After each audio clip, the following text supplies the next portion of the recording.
E aí, galera? Felipe Luiz também elogiou a performance do time, destacando a entrega dos jogadores e a importância de manter a concentração para o jogo de volta. Ele ressaltou que, embora a vantagem seja significativa, a equipe precisa continuar focada para conquistar o título na partida decisiva. Vamos ver a entrevista completa do Mister. Não se esqueçam de curtir, comentar, ativar o sininho e se inscrever no canal. Ou você tem ou você não tem.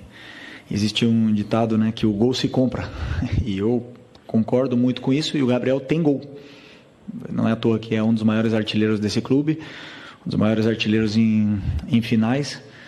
E hoje nós vimos uma das melhores versões do Gabriel no campo. Mérito dele. Trabalhou, acreditou, obedeceu e escutou em todos os treinamentos, se dedicou o que mais, tratou o que mais, fez academia quando tinha que fazer, viu o vídeo quando tinha que ver, e não existe sucesso sem trabalho. Trabalhou e hoje ele colheu os frutos, mas eu acredito que ele tem muito ainda pela frente para oferecer, e ele não pode parar por aí. Felipe, aqui, Thiago Lima do GE, parabéns pela vitória, pela grande atuação. Só para puxar um pouquinho do Gabriel, que vocês estão falando, eu queria que você explicasse um momento que teve pouco antes do gol ali, uma discussão que vocês teve que foi visível ali do campo. O que vocês estavam passando para ele naquele momento? E queria te pedir para você comentar um pouco sobre o Léo Ortiz, porque a gente viu pós-jogo, ele estava um pouco abatido ali no meio de campo, quando acabou, sentou no campo, a gente viu os jogadores indo dar força para ele. Como é que ele estava no vestiário, como é que ele estava nesse momento dele, desse pós-jogo dele?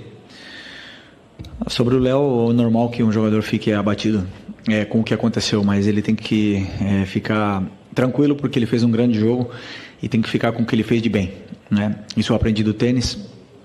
Você tem que se perdoar. Esqueceu o que aconteceu, foi uma fatalidade. Ele tentou tirar a bola e acabou prendendo a bola no pé, e acabou que isso acontecesse um gol do Atlético. Mas eu repito a mesma coisa que eu falei do Everton lá em Porto Alegre.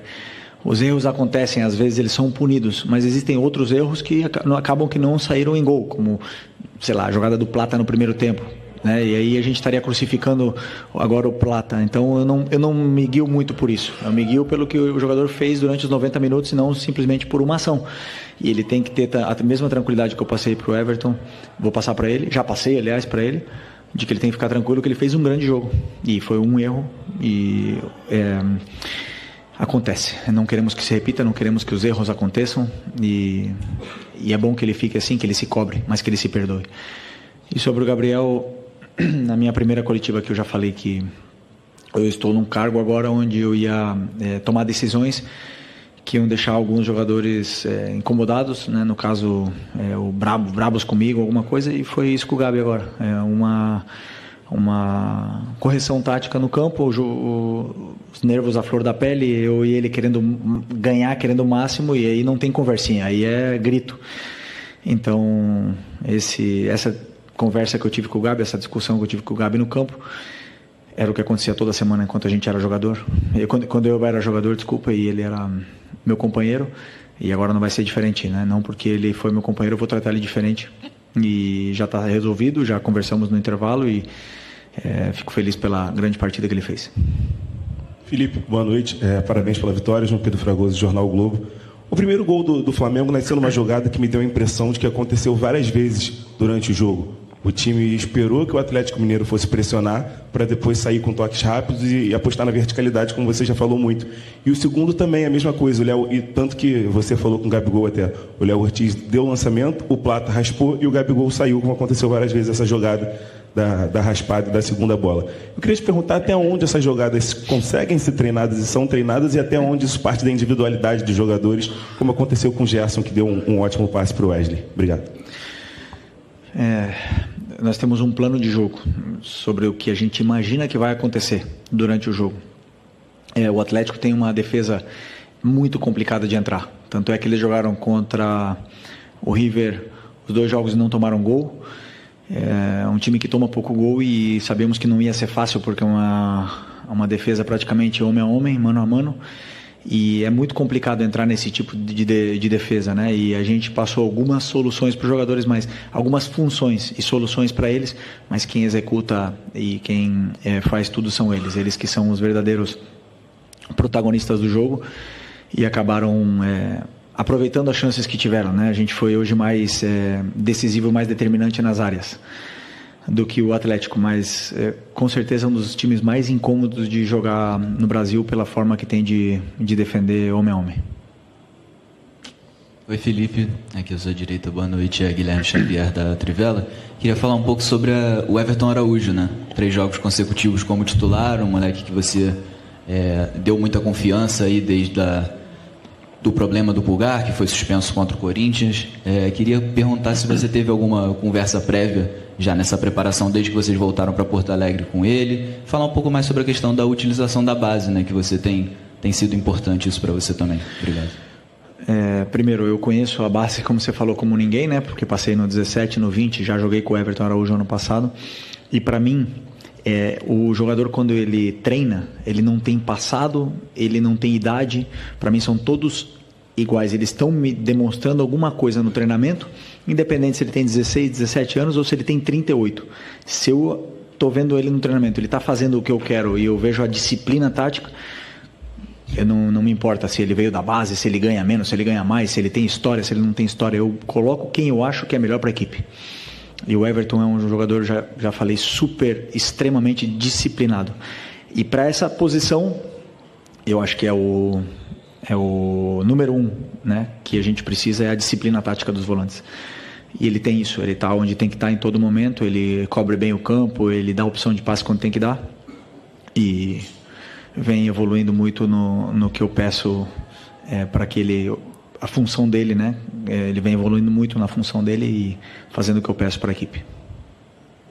Felipe, aqui Raíza Simplício da Gol Brasil, boa noite. Na beira do campo, na saída, né, o Arrascaeta falou que ele está jogando com uma proteção no joelho e que possivelmente ele vai precisar passar por um procedimento cirúrgico depois. Enfim, eu queria que você falasse um pouco desse esforço dele de estar jogando, dessa dificuldade e dessa questão física, né? Você chegou num momento, numa reta final de temporada, tendo que administrar a questão física dos atletas. A gente vê que, às vezes, no segundo tempo, o time fica muito cansado.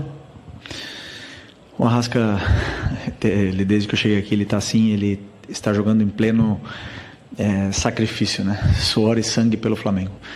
E eu admiro muito esse tipo de jogador que tolera a dor e vai para o sacrifício, coloca o Flamengo acima de tudo. Um jogador que precisa passar por uma cirurgia e está aí deixando o joelho dele no campo pelo Flamengo, provavelmente pague o preço daqui a uns anos, mas coloca o Flamengo acima de tudo. Isso para mim é muito louvável, né? E sobre a questão física, eu acredito que esse elenco é extremamente qualificado. Quanto mais o jogador joga, melhor ele fica. Quanto mais, porque eu acredito muito em que nós, seres humanos, somos uma máquina de se adaptar, e se você se adapta a jogar sempre, você joga sempre, né? Então eu acredito que esse grupo vem evoluindo, vem aguentando bem o esforço. Acabar o jogo exausto, isso é normal, os dois lados, os dois times com certeza estão fazendo recuperação, estão se preparando, estão fazendo banheira de gelo, estão fazendo tudo que está no alcance para poder recuperar, para jogar 90, e 90, e 90, e 90, e se tiver 70 jogos, desculpa, vão jogar. E não me importa, e vai jogar quem está melhor, e eu penso, como eu te falei, no momento, em tirar o melhor dos jogadores. Felipe, boa noite. Bruno Vilafranca, da Rede Multiflá. Você foi um lateral que sempre dispensou comentários. O Wesley, queria falar um pouquinho sobre ele, tem crescido cada vez mais de produção. Não sei se você concorda que ainda com o antigo treinador ele já era um dos jogadores que conseguia se perceber que ele já vinha num crescimento. Ele que sempre foi conhecido por ser um lateral muito agudo, né, que trabalhava muito bem no campo ofensivo, e agora a gente percebe que ele tem trabalhado muito bem na recomposição e também ajudando a saída de bola, participando cada vez mais. Como você foi um lateral e conhece muito bem aquela parte do campo, eu queria saber como é que tem sido esse seu trabalho para que esse crescimento continue acontecendo com ele. Obrigado e parabéns. Obrigado. vejo o que o jogador tem de característica, né? Então, o Wesley tem umas características que oferecem muito para a equipe, tanto ofensiva como defensivamente, e ele tem características diferentes do que o Ayrton, do que o Alex, do que o Varela, e são características que a gente tem que potencializar elas dependendo do jogo e dando funções para ele que ele possa explorar cada vez mais. Agora, o Wesley é um descobrimento e uma aposta total do Sampaoli, tem todo o mérito, e ele fez o Wesley evoluir muito, pegou ele da base, deu toda a confiança, e o Wesley hoje é o jogador que é pelo Sampaoli, na qual eu dou todo o mérito porque eu vi o Sampaoli ensinar e ter muito carinho com ele, e ele não tem, eu não vejo, por exemplo, limite no crescimento dele. Ele tem todo o nível para um dia chegar jogar num time grande da Europa, tem um nível para um dia poder estar na seleção brasileira. O que vai depender dele é a cabeça, se ele vai querer continuar aprendendo e evoluindo, ou se ele vai se acomodar. E eu acredito que ele não vai se acomodar, que ele vai querer continuar evoluindo. Ô Felipe, boa noite. Bruno Castanha. Hoje você fez uma mudança, você teve o Plata jogando pelo lado direito, trouxe o Gerson, né, para jogar por dentro. Foi uma parte tática do Atlético Mineiro. Queria que você explicasse um pouquinho para a gente. E sobre a questão também, você gosta muito dos atacantes atacando o espaço. Você falou da defesa do Atlético, marca, né, individual. Hoje o Flamengo atacou, fez 3 gols e poderia ter feito outros até nessa questão de ataque ao espaço. Queria que você comentasse um pouquinho sobre o jogo. Obrigado.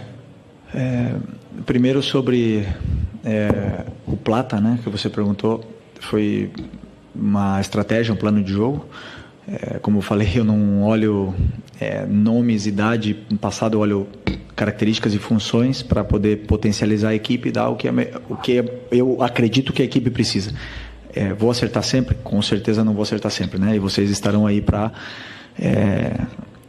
entre aspas, julgar depois do que o jogo acontece. Mas eu vou com as minhas convicções no que eu acredito, e o Plata, para mim, fez um bom jogo e se doou muito, entendeu perfeitamente o que eu queria dele, e ele conseguiu se entender bem com o Wesley também, e o Gerson ajudou muito nesse lado. Então fiquei feliz pela atuação dele, e acredito também que é um jogador que tem um futuro muito grande aqui no Flamengo, porque ele tem 1 contra 1 realmente determinante, e conforme vão passando, ele vai jogando, cada vez ele vai se soltando mais, vai pegando confiança, e o jogador com ritmo de jogo, a gente consegue ver a melhor versão. E a outra pergunta? Eu esqueci. Do ataque ao espaço.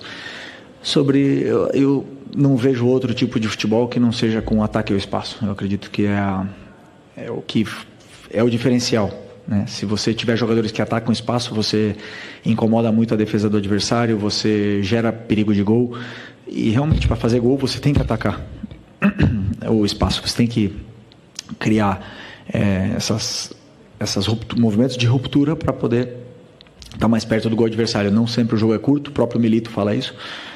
O adversário vai te dizer como você tem que jogar, né? Se um adversário defende em bloco baixo, você obviamente que não tem espaço para romper, mas se um adversário te pressiona, você tem que ter jogadores que sabem atacar bem o espaço. Felipe, Marcos Coelho, Super Rádio Tupi, aqui atrás. Boa noite. Boa noite. Até voltar nesse tema que foi até um dos primeiros da coletiva e que consideramos nesse momento ressaltar. Fazia muito tempo que todos nós do lado de cá não repercutíamos um pós-jogo tendo o Gabigol como protagonista por causa do desempenho dele e pelo resultado apresentado. É algo que você estava totalmente acostumado quando você era atleta e ele vivia aquela fase dele, principalmente entre 2019 e 2022. Mas fazia um tempo que isso não acontecia. E para muita gente que veio hoje ao Maracanã, incluindo torcedores, é como se fosse uma espécie de um reforço, um jogador que estava ali, mas que ao mesmo tempo não estava conseguindo entregar o que todo mundo sabe, o potencial dele, principalmente em jogos decisivos. Queria que você falasse, em cima disso, a importância de você ter, entre aspas, de volta, até porque ele sempre esteve aqui, mas de volta por ser decisivo em um jogo grande, no momento mais crucial da temporada, que é a hora de você, quem sabe, confirmar um título que vai, de certa forma, terminar um ano com uma conquista que ficou na trave no ano passado, outras conquistas que não vieram recentemente, e essa chance de você ter esse protagonismo no Gabigol, fazendo o Flamengo retomar o caminho dos títulos. Calma, ainda faltam 90 minutos. Estamos muito longe do título ainda. Com toda a humildade do mundo, posso te garantir isso. Sempre tenho o máximo respeito ao futebol. Futebol temos que entender o momento e respeitá-lo, né? Então, vocês podem até falar que está perto, para mim está muito longe. Mas, bom, sobre o Gabi, dizer que já falei em outras entrevistas, todas as coletivas que eu dou aqui, eu sempre tenho uma pergunta do Gabi: por que eu coloco, por que eu não coloco? O Gabi é 9. Ele é o 9 disponível do time hoje para essa final. É um jogador que tem gol, que sabe fazer gol. E, como eu repito, como eu falei, eu acredito que o gol não se ensina. Eu acredito nisso. Até que me provem o contrário. O gol se compra. E o Gabi tem gol. Então, claro que eu vou insistir na recuperação de um jogador, que ninguém esquece como se joga futebol, na recuperação de um jogador, para que ele possa nos oferecer para a equipe o que a equipe não está tendo com a lesão do Pedro, que são gols. E o time tem que criar chances para que ele possa fazer gol e aí poder ver a melhor versão do Gabi. Mas o mérito é todo dele, como eu falei. Ele trabalhou, se esforçou, escutou, aprendeu, lutou e hoje viu a recompensa. Foram muitos jogos que ele não viu a recompensa e isso frustra, mas eu não vou deixar de... Eu vou repetir também o que eu falei na outra coletiva: enquanto um jogador está comigo, eu nunca vou desistir dele, seja ele quem for, seja ele, se ele esteja vaiado, cobrado, criticado, eu não vou desistir desse jogador, eu vou tentar recuperá-lo sempre, porque por algo ele está aqui no Flamengo. Então é a mesma coisa do que eu falo do Gabi, eu falo para os outros. Felipe, boa noite. Fernanda Pisotti, da Rádio Band News FM. Antes do jogo da volta, vocês têm um Cruzeiro pela frente no meio de semana, e eu queria saber como você está pensando esse planejamento para esse jogo no meio de semana, e se vocês vão ficar em BH, se volta para o Rio, como é que você está pensando? Você vai poupar jogadores para esse jogo também contra o Cruzeiro? O que você está pensando? Estou pensando em jantar, primeira coisa. Caramba. Nem almocei. Eu já falei, como eu falei na outra, não temos grupo para poupar.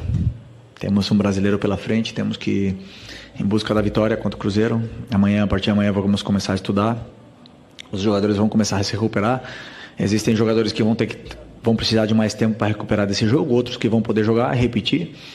E vamos tentar fazer um grande jogo contra o Cruzeiro, porque é o que temos pela frente. Aqui no Flamengo tem que... como se estivesse com um boné aí tapando a visão, não dá para olhar muito longe, tem que olhar sempre perto. Boa noite, Felipe. Boa Vinícius, noite. Canal Vini Rubro Negro. Sem dúvidas, o principal jogador do Atlético Mineiro é o Hulk. Ele fez um gol muito decisivo contra o Vasco na volta, aqui em São Januário, no Rio de Janeiro. E hoje ele não deu um chute no gol do Flamengo. Ele finalizou, mas nenhum no gol do Flamengo. Queria saber se houve algum tipo de plano individual para parar o Hulk como principal jogador, e qual o seu grau de satisfação com a defesa do Flamengo hoje? O Hulk realmente é um jogador determinante, um jogador perigoso, decisivo, e claro que temos que ter todo o cuidado com ele, como com o Paulinho, por exemplo, que é um jogador diferente, né? A defesa hoje, para mim, esteve, principalmente no primeiro tempo, esplêndida, com coragem, adiantando bem as linhas.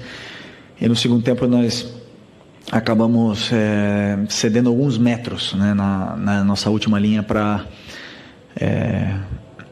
talvez proteger um pouco mais o espaço, e acabamos dando um pouco mais de tempo e espaço para os jogadores do Atlético.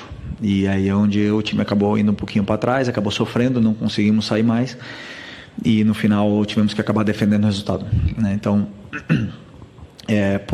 por conta de que estamos enfrentando uma grande equipe, de que, como eu repito, né, finalista da Libertadores, um time que tem um grande técnico, um dos times que melhor joga futebol do Brasil, e nunca foi fácil, nunca vai ser fácil. E pode ter certeza que esses jogadores determinantes não é fácil de anulá-los, mas vamos tentar ter que fazer um jogo da mesma forma em Belo Horizonte para poder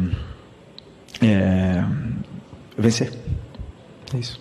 Aqui Felipe, boa noite. Marcos Martinho, do canal da QSRN. Queria te perguntar sobre uma dinâmica ofensiva do Flamengo hoje. Vai perceber em alguns momentos, especialmente no primeiro tempo, o Flamengo acumulando alguns jogadores em cima da linha defensiva do Atlético. E aí, quando quebrava a primeira pressão, o Flamengo tinha muita vantagem pela questão numérica, né, encarando a linha defensiva deles de frente. Queria te perguntar a importância dessa movimentação e desse posicionamento na criação do Flamengo hoje, e até sobre o Gerson também, nessa importância de quebrar essa primeira pressão do Galo e poder explorar o entre linhas, enfrentando a linha defensiva deles, inclusive que aconteceu no primeiro gol. Pois é, o Gerson, como eu imaginei que o Atlético vinha defendendo mano a mano, homem a homem, eu imaginei que o Gerson, como é um jogador que perde pouca bola, que sustenta bem no meio campo, que ele, por uma vantagem qualitativa, ele nos tira da pressão, então eu imaginei que ele pudesse ajudar um pouco mais ali, um pouco mais atrás. Que não é um jogo um tanto de toque de bola, né? É um jogo de eliminação, então o Gerson, eu acredito que ele possa nos ajudar mais ali. E em função da altura dos jogadores, isso vai determinar muito como acaba a pressão, como a gente acabou de pressionar, como eles estão fisicamente, aonde eles conseguem chegar, porque como o Atlético individualiza esses jogadores como o Arrascaeta, como o Gabi, como o Michael, então a altura deles vai determinar também a altura da linha do Atlético e acaba ficando um time um pouco mais espaçado, né? Então, como eu falei, é muito complicado entrar nessa defesa, é muito difícil entrar na defesa do Atlético, e o River tentou inúmeras vezes e não conseguiu, então um time realmente difícil, e ainda mais com as trocas depois, um time que melhorou muito.